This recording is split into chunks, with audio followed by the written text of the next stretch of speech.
Stay. Stay. Hi guys, my name is Bobby. Welcome back to my channel, and today I'm bringing to you guys my top books of 2019. So this is like the best books of 2019. I'm not doing a worst of, but I figured for Christmas I would do my best of, because where I'm at right now, there is one book that'll probably make it on the list. I have 100 pages to go in it, so that'll be included in this list. But other than that, I've got everything already planned out. I had my list made a couple weeks ago, so we're gonna do it. I don't know if you've noticed, but my lighting is amazing. My husband got me a small ring light, which is now behind my camera, which makes it nice because with cloudy Pacific Northwest days, my lighting is shit. So now you can see all of my face and it's not a dark shadow over here. So I'm really excited because it's really nice, small, and exactly what I needed. So let's get into it. First on my list is one that I don't actually have a copy of. Okay, I lied. I do have a copy of it, but my coworker is currently borrowing it, and that's The Harts, Invisible Furies by John Boyne.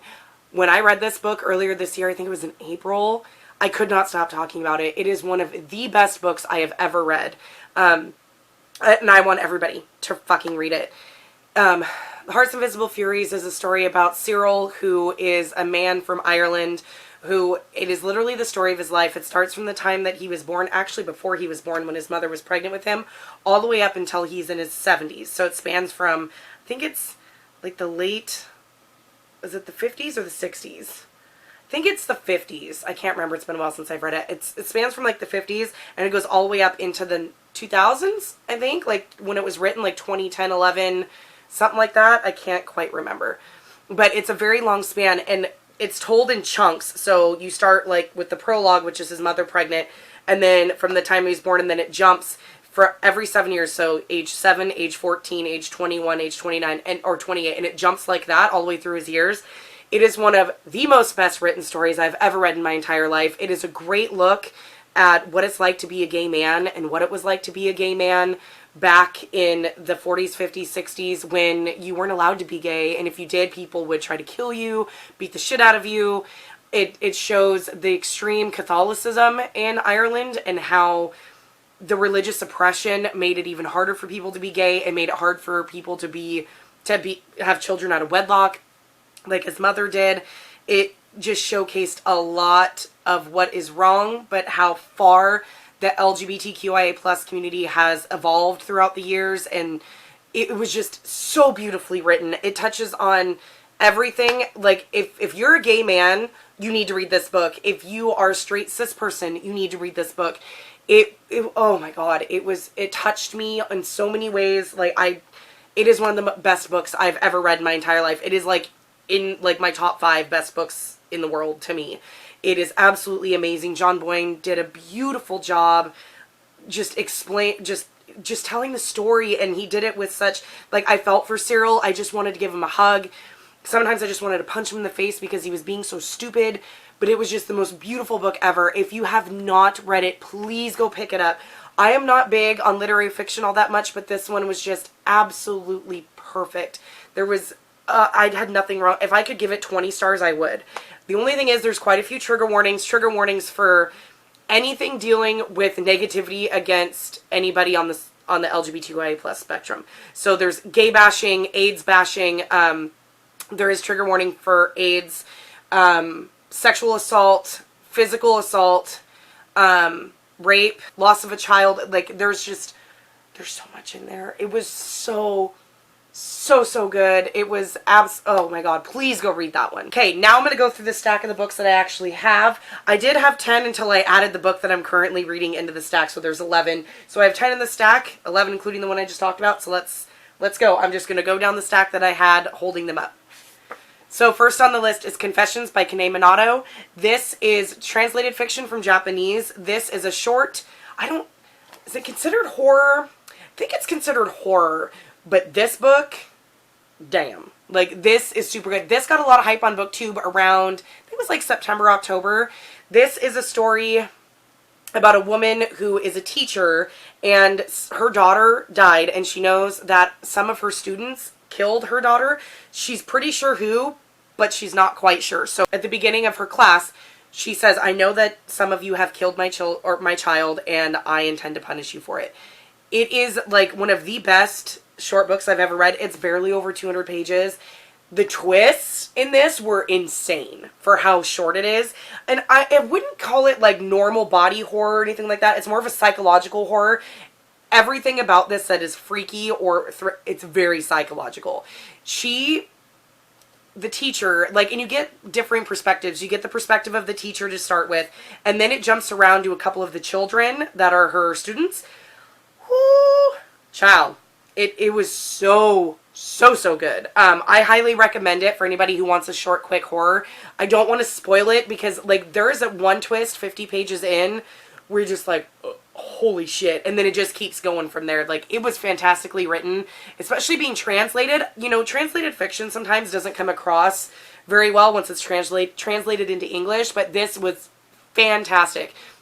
If you want to dip into horror, this might be a good choice. Just know there's trigger warnings for death of a child, suicide, violence, murder, what else? Drowning. There's some triggers, but it's not as severe as some others, but I highly recommend it. Next on the list is a book that I've talked about ad nauseum on my channel, and that's Kings of the Wild by Nicholas Eames. This is one of the best fantasy books I've ever read. It is one of the best books I've read in a couple of years, and it's, oh my god. I'm not going to stay on this too long because I've talked about this book so many times. I'm really ashamed of myself that I haven't read its sequel, Bloody Rose. Cody from Cody's Book Corner bought it for me for my birthday, and I still haven't read it. I haven't been in the mood to read it because I so loved this band of old, grumpy old men so much that it's hard to read a book without them. Quick synopsis, this is a fantasy story set in a world, I don't remember the name of the world, actually. But there is something called the Heart Wild that goes in the middle of the world that is dark, dank forest full of any and all magical creatures you could possibly think of, both good and bad. And these guys, the way Nicholas Eames writes this, like, these guys are a band of mercenaries. But he treats them as if, and he writes them as if they're like a rock star band or a rock band. And that these guys are all rock stars. Their band is called Saga, and they were super famous back in the day when they were mercenaries. They did all the big jobs. They killed a whole bunch of different things. But now they're all retired. They're all in their 50s. They're all old, broken. Some of them are fat. Some of them are alcoholics. Some of them have started families. They've all gone their separate ways and haven't talked in years. The leader, Golden Gabe, comes up to our main character. Why can't I remember his name? Clay. Comes up to Clay's doorstep and says, hey, I need your help. My daughter is stuck in this city that is being sieged by a whole horde of monsters. We need to get the band back together and go save her. And it just goes on from there. It is hilarious. It is one of the funniest fantasy books I've ever read. Like, it is peppered with so much humor. And it's humor that you would get. This guy right here is Moog, who is their warlock, I think they call him. So they all have, like, their different, or is it a mage? Maybe they call him a mage, or warlock, whatever. He's the one that has the magic. He reminds me of Merlin from Sword in the Stone, only a little bit more crazy. There's LGBT rep in here. Moog is gay and was married to a man who died, and he's trying to find a cure for the disease that killed him. Like, it's an amazing fantasy story. If you're into fantasy at all, read this book. If you want to dip your toe into fantasy, this is a great place to start. It's not super thick. It's just 400 pages. But with the humor and the way it's written, it's an epic fantasy, but it's very easily accessible. It's very readable. It totally is, like, the best if you want to get into it. And this kind of helped jumpstart me into fantasy. It was one of the ones that did, and I highly, highly recommend it. Next on my list is Aurora Rising by J. Kristoff and Amy Kaufman. This is book 1 in the Aurora cycle. Their sequel, which I think it's called Aurora Burning, is coming out in May, I believe, and it's got, what's his butt? Cal? Is that his name? I think Cal is his name on the cover. This is, and hit myself in the face. This is another sci-fi story that is a lot like the Illuminae files, but different. This is told in normal writing form, normal text form. Why can't I think of normal words to be able to describe that? It's written in normal verse. It tells the story. It's like 200 or so years into the future. This is Aurora. It tells her story, and she is from 200 years in the past. She is stuck, and she's cryogenically frozen in this dilapidated ship where everybody else in the ship has died. And we have our main character. I can't remember their names because it's been so long. But he is in this academy, the Aurora Academy, and he is like top of his class, and at the end of their graduating year, they get to pick their core team for their ship. And he goes out on a practice mission. He hears the distress signal from her ship that was crashed 200 years ago and manages to rescue Aurora. And in that process, the draft happens and he doesn't get to pick his people, so he's kind of left with the leftovers that nobody wanted. So the story kind of takes off from there. It goes all over the galaxy. There is really good friend group, and I've heard a lot of people talk bad about this one because some people said it was plagiarism. For what? I don't know. I have never heard anybody say what it blatantly plagiarized. It definitely got Star Wars and Star Trek vibes. It's very, very campy like Star Wars is, so if you like a campy sci-fi, this is perfect. If you like a really hardcore sci-fi, this is not going to be your jam. This is YA, so I mean, it's not super scientific. I loved the friendship groups. The one thing I didn't like that is super tropey is everybody kind of couples up, and by the end of the book, everybody's coupled up but like one or two people. That kind of, that's usually not my jam, but with this one, it just kind of worked, and I absolutely loved this story. I was really gripped. I forgot where I was. My son interrupted me. But this story, I really liked it. It was really gripping. I heard a lot of people say that it jumped around too much and didn't really get to the point, and the end felt rushed. This is book one of a trilogy. I liked the ending. You find out a little bit why she was frozen, and why she survived.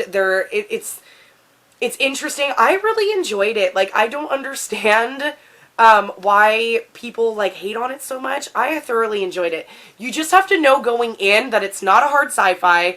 It's not anything like Illuminae in the fact that it's how Illuminae is written in the mixed media format and stuff like that. It's not like that at all. It is it's very, very campy, and I think a lot of people didn't realize how campy it was going to be. I loved the campiness aspect of it. I thought it made it more fun, and I thoroughly enjoyed it. Of course, then again, I will read just about anything J. Kristoff writes. But I highly recommend this one if you enjoyed Illuminae, but, you know, and still like the way the authors wrote, but are in for something just a little bit more silly. Next on my list is Wilder Girls by Rory Power. This is a young adult, I believe. I believe it's young adult horror that tells the story of an all-girls school who is on an island, and they're sequestered from everybody else, and there is something called the Tox that takes over, and they start having all these weird oddities and all sorts of stuff. So because of that, these girls they're kept sequestered. There is the Navy that brings them food and all that stuff, and stuff starts to get a little weird. All of the adults end up dying, but like 2 or 3, and the rest are all teenage girls or younger. And it's kind of sold as Lord of the Flies but gay, pretty much. And yes and no. I really enjoyed it. A lot of people hated this because of the ending.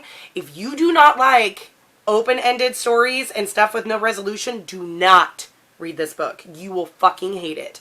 I enjoyed it. I love the story for what it was. Yeah, I wanted more out of the ending. I wanted to know what happened to these girls. I wanted to know further. I wanted to know more backstory.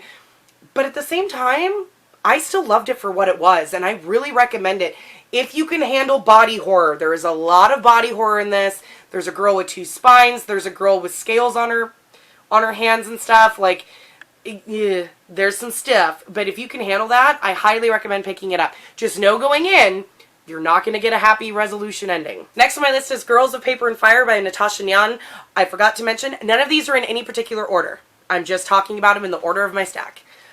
This is a young adult fantasy that centers around a world where there is, why can't I think? There is different caste systems. The paper caste is strictly human. There's the moon caste that is all pure demon. And then there is the steel caste that are half demon, half human. In this world, the paper caste is the bottom. The demons rule. There is a demon king. And every year he takes 8 paper girls. So he takes 8 human girls and uses them as concubines for the entire year. If they impress him and he likes them, he will send them to a whorehouse or have them work as kind of courtesans around the palace and stuff after the year is up. If he doesn't like them, you die, pretty much. We follow our main character named Lei, who is chosen as the 9th girl, which is unusual because of her eyes. Her eyes are an amber color, and that is very unusual. This is a very much an Asian-inspired fantasy. I guess it pulls on, I think, some Chinese, I believe it is, history. I thoroughly enjoyed this a lot. There is major trigger warnings for sexual assault, rape, that's the main thing, sexual assault and rape, and there is some violence, normal, like, physical violence. I'm not very eloquent today, but this story, I just really enjoyed it. I like the way it was written. I like the relationship that Lei had with some of the other paper girls. It was just really well told. A lot of people, there were some people who didn't like it because of the whole concubine thing, but that shit happened, and it still happens in certain countries. Like, I liked it for what it was. I thoroughly enjoyed it. Now, the sequel, I stopped reading it because it kind of felt second book syndrome-y, but this was one of my favorite reads this year. I really, really enjoyed it, and I couldn't put it down. Next is a book that I am currently reading, and I only have 100 pages left in it, but I already know it's one of my favorite books of the year, and that's Ninth House by Leigh Bardugo. I know this book is very, very polarizing, very, very polarizing on YouTube. Some people love it, some people can't fucking stand it.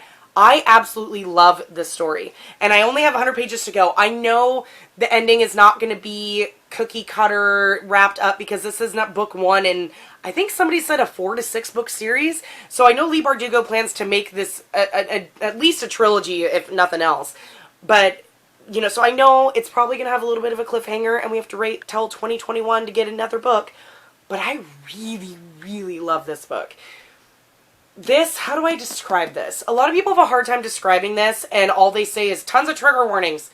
Okay, yeah, but don't go into this book thinking it's something it's not. This is the story of Alex, whose real name is Galaxy, and she is asked by the Leth, I don't know how to pronounce it, Society to come to Yale and watch over the other secret societies. So there is 8 elite ancient societies that reside in Yale, according to, I don't know, I know some of them do actually exist.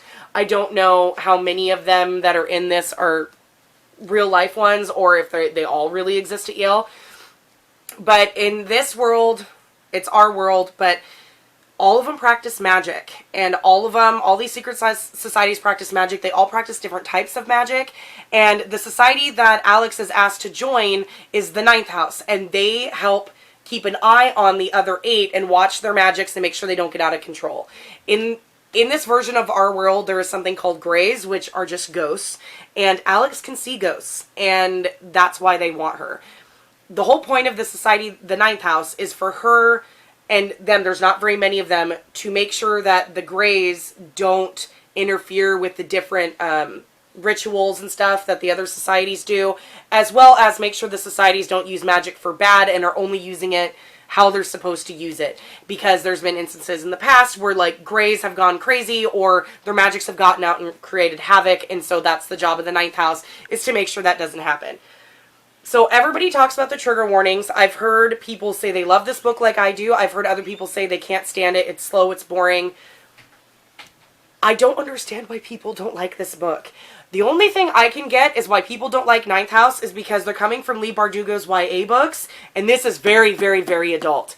And I think if you're coming from Leigh Bardugo's YA books, you're going to be totally shocked and may not like this because it is nothing like the Shadow and the Grisha trilogy or any of that shit. I read Shadow and Bone, the first, is that the name of it? I think so. The first book in the Grisha trilogy. I hated it. It was boring. It was tropey. It was bleh. I did not like it at all. So I haven't really read anything else of hers. And so when I saw she's putting out an adult book that is paranormal, focuses on secret societies, I'm like, fuck, sign me up. This is one best fantasy of the year for Goodreads. While it is a fantasy, it's not a fantasy in the true sense of the word, like Kings of the Wild. This is a very much an urban paranormal fantasy. It is not an epic fantasy. It takes place in our own world, just a modified version of our world. But it is fantastic. The characters, I love the characters in this book. I love all the paranormal stuff. I love all the secret society stuff. The paranormal stuff I find really fascinating. I think a lot of the people who didn't like it didn't really like the paranormal aspect of this book, which that's like my favorite part. I do love the secret society stuff, but I like the paranormal stuff too, and I like what she's doing with it. And Alex is kind of special, the fact that she can see Greys. It's not very action-packed. It's slow-moving in the fact that we have two mysteries going on. We have Darlington, who is her mentor, who is teaching her how to do her job in the society, and he's disappeared. And we know that he's disappeared, and it's like trying to figure out where the hell did he go and trying to get him back. Then you have a murder mystery of somebody who doesn't go to Yale, who lives in town in New Haven, and why was she murdered, trying to figure out, does it connect to the secret societies, is this a problem of Ninth House or not? And those are the two central things, plus having Alex learn how to do her new job as Dante, as the new recruit of the Ninth House, and trying to keep these secret societies in line, especially after her mentor, Darlington, disappears. So that's kind of what it's about. So it's very slow moving. Alex gets a lot of self-discovery. You find a lot about her past, and her past is where a lot of the trigger warnings come through. I know a lot of people don't like mention the trigger warnings because there is a lot. I will try to mention them. To me, labeling or saying trigger warnings is not triggering to me. If it's triggering to you, skip until I put this down or skip ahead 10 seconds. But the trigger warnings for Ninth House are rape, drug use, sexual assault, rape of a child, a 12-year-old child, violent death, murder, evisceration, loss of a loved one, lots of sexual assault. It's kind of hard. Like, most of the trigger warnings, like, because I don't get triggered by a lot of things, but I think most of the trigger warnings people are talking about, this one is the sexual assault and the graphic depiction of sexual assault. Oh, date rape and drug use, date rape drug being used and used in a form to date rape. This talks a lot about privilege and male privilege, especially like in like the 1% privilege, where if you have money you can pretty much do whatever you want kind of privilege. This Alex is from the bottom of the barrel, nothing. She was a drug addict. She lived a really hard life, and for her to be in this situation now, she's very hard scrabble. She's very scrappy. I think a lot of people don't enjoy this book because she's a very unlikable character, and she makes a lot of really rash, dumbass decisions that lead to issues and stuff like that. But I fucking love her. I find her fascinating. I understand where she's coming from. This girl suffers from a lot of PTSD. She's got a lot of shit going on, and now she's thrust in a world where she's starting to realize that her being able to see ghosts since she was a kid can be used for good. And I fucking love this book. Like, I can't wait for the rest of them. I don't know what everybody's talking about, saying it's slow and boring. It's slow and boring if you want just straight action, but I think Leigh Bardugo has done a fantastic job describing what it feels like to be a victim of sexual assault. And from what I understand, she pulled on some of her own experience and what it's like being the survivor of that kind of assault and stuff like that, and what it does to you and your brain and how you process things. Absolutely fucking love this book. Good on Leigh Bardugo. I think it's fantastically written. I can't wait for more in this series. Okay, we've got 4 more. I'm going to try to breeze through them. Fate of the Fallen by Kel Cade. This I talked about in my last wrap-up, I believe it was. This is a fantasy, book 1 in a new fantasy series. Absolutely fucking loved it. This tells the story of Aslo, who is a forester. And in this world, in this story, it's all about what the fuck happens when the Chosen One is dead before you even start the prophecy. What happens then? Does the world just lay down and die? Do we just give up? What happens? And this tells that story. Aslo is the best friend of the Chosen One. Chosen One dies, first 50 pages in. Aslo decides, I'm going to try to figure out what the fuck I'm going to do to save my world because I don't feel like dying yet. It was fantastic. It has tons of fantasy tropes that I absolutely fucking love. It's got gods and goddesses. It's got mages, so it's got the magic. It's got magical forests. It's got zombies. It's got everything. If you like fantasy at all, you need to pick up this book. I can't wait till the next one comes out. Of course, it probably won't come out until like 2021 as well, but I absolutely love this book. I want to read more of hers. I know she's got a couple others. But this was absolutely fantastic, and for being how short it is, it packed quite a punch. Next, is anybody surprised? Dark Dawn by Jay Kristoff. Absolutely fucking love this book. Love this fucking series. Love Jay Kristoff. This book was absolutely fantastic. I love the way he wrapped up one of my favorite trilogies of all time. I will read anything that man writes. He could write poop 50 million times and I would still read it and call it a masterpiece. Well, I wouldn't go that far, but I love Jay Kristoff. I love his writing. I love Mia Corvier. Can't say much about this one. It's 3rd in the series. Please read Nevernight if you've never read Nevernight. It's not everybody's cup of tea with the footnotes and the graphic violence, but it was amazing and everything I ever wanted, and yeah, this is definitely, nobody's surprised this book is on the list. 2 to go. Next, Daisy Jones and the Six by Taylor Jenkins Reid. I love The Seven Husbands of Evelyn Hugo. I love Taylor Jenkins Reid. This has been talked about ad nauseum on BookTube. It's everybody's favorite. When it came out, it was, you know, the big thing. This tells the story of Daisy Jones and the Six, which are a band in the 70s that was obviously Taylor Jenkins Reid was obviously heavily influenced by Fleetwood Mac. This tells the story of how they got together and why they broke up. It is told in interview format. I've heard the audiobook is amazing and has a full cast. Jennifer Beals, I believe, voices Daisy. It is, I guess it's fantastic. I haven't listened to the audiobook. I read it physically. I had no problem reading it physically and highly enjoyed it. I know a lot of people struggled with the physical because it is written in interview format. I mean, it is strictly interview, and that can be hard for people to read when you're jumping like that and it's kind of choppy. But I fucking loved it. It was a great, tragic story. Trigger warnings, of course, for sex, drugs, and rock and roll. Last book on my list is The Behemoth, and that's Priority of the Orange Tree by Samantha Shannon. I read this summer. This book is ginormous. It is 800 and something pages. I fucking loved it. This is a standalone fantasy, which is very, very rare nowadays, especially with how fucking huge this book is. This book is beautiful. It is beautifully written. It has beautiful relationships. A lot of people didn't like it because they found it to be slow and the action doesn't happen till the end. That didn't bother me at all. Since I've become a lover of fantasy, I like the character driven and I like the nice flow of getting to know our characters, and this book was just, it was fantastic. I like the sound it makes too. But this tells multiple storylines. You've got the people in the East and the people in the West. There's dragons. The dragons in the West are evil, bad, mean dragons that try to kill humans. The dragons in the West are revered and worshipped, and there are people called dragon riders. You follow 2 main characters, one in the West, one in the East, and they're all women. It's a very women-eccentric cast. There is lesbian relationship that was absolutely to die for. This book was absolutely fantastic. If you can get through the fact that it is very character driven and not as much plot driven, and get through that part and kind of know that going in, it's so enjoyable. It's very, very readable. I love Samantha Shannon's writing. I have The Bone Season on my shelf, and I plan to hopefully read that one sometime in 2020. Okay, guys, that's it. That is my top 11-ish books that I read in 2019. Please let me know down in the comments below what your top book was in 2019 or what your favorite books were, and I'll see you guys in the next one.